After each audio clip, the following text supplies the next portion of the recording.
Good morning everyone, welcome back to another video and thanks for taking the time to tune in. Today we are back on the extension build and we are back on the plasterboarding. So yesterday we got our ceiling plasterboarded. We had our inspection yesterday as well, which we passed. Our inspector is very happy with our work. He said 100%. We also finished the last bits of insulation as well on the roof yesterday. So today we're just going to be continue the plasterboard. We are going to plasterboard the partition for the bathroom area on the outside, at least anyway, and we are going to start wrapping the fireboard. As you can see, we're doing that. That's the pink board around the steel. We've had some interesting conversations on the previous videos about plasterboarding and steels and stuff like that. Just some information which may be helpful for some people. So the pink plasterboard is what is called a fire rated plasterboard. It's specifically designed to encase fire areas or areas that need longer fire protection. For instance, around steels, there's not just one sort of hard and fast rule for how much time protection you need in certain areas. It depends on the height of the building, it depends on what type of building it is. There's lots of variables according to the regulations. So in the case of what we are doing here, we require a 30-minute protection for the steel. So this just basically tries to, I guess the idea is to protect the steel for a length of time from, a serious fire, so that the steel would get to temperature where it would bow or sag, causing collapsing of maybe the building or anything above it, or shifting and so on. So it's 30-minute protection. There are different ways that you can get or achieve this. If you use the fireboard like this, it gives you a 30-minute protection anyway, as standard. Typical plasterboard, like the other plasterboard that you can see here, the sort of grey white ones, give 15 minutes protection. So as a general rule, you are allowed to double up the plasterboard. That would be 2 layers of plasterboard instead of 1 layer of the pink. So, but again, it depends on different building controls that you meet. They all sort of have their own ways of what they like, but based on regulations, you should be fine to do 2 layers of normal plasterboard at 12.5 mil, or 1 layer of the fireboarding, which is what we've done. It saves you some time having to do things twice, especially if you've got a lot of awkward cuts, but the board is more expensive than your standard plasterboard. So as you can see, we've got that area done and now moved on to the dotting and dabbing. So we're basically using a plasterboard adhesive to adhere the plasterboards to the wall. This is very standard practice here, and the technique or the way to apply this is to apply the adhesive to the wall, around the perimeter of the boards, and also at least 1 line through the middle, so that gives you a 600 center. Also go around all your sockets and switch boxes and stuff all the way around, and try to get a continuous bead, which again is supposed to prevent smoke from getting through the cavity up into the upstairs, for instance. But again, with a case like this, these are all theory, but in a case like this, obviously we still are doing that, but in a case like this, you have an extension where there is no bedroom or anything above anyway. So sort of, it's just a rule that applies for everything, but that's the concept behind it. So yeah, we're just going to carry on with this plasterboarding. We're trying to get the plasterboarding hopefully finished by tomorrow, and then we will be basically in a place where we'll be ready to start skimming. So that's the plan. So yeah, hope you guys enjoyed this video today. Also, I would like to really thank one of our subscribers who donated financially yesterday to the tool fund. I really wasn't expecting anyone to do that, so I really do appreciate that. Very, very kind of you. Funny enough, the amount that you've donated is just exactly how much is needed to buy a new circular saw.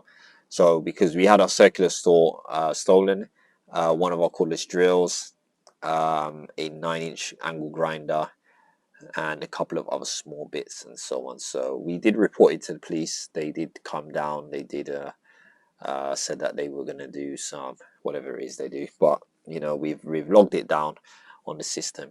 But yeah, I'd like to thank you again for your generous donation yesterday. That was Graham, so thank you very much, Graham, for your donation and for supporting us in that way. Really appreciate it. Right, guys, so I'm going to let you guys enjoy the rest of the video and stop talking, and I'll catch you at the end.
Hi guys, we're done for today.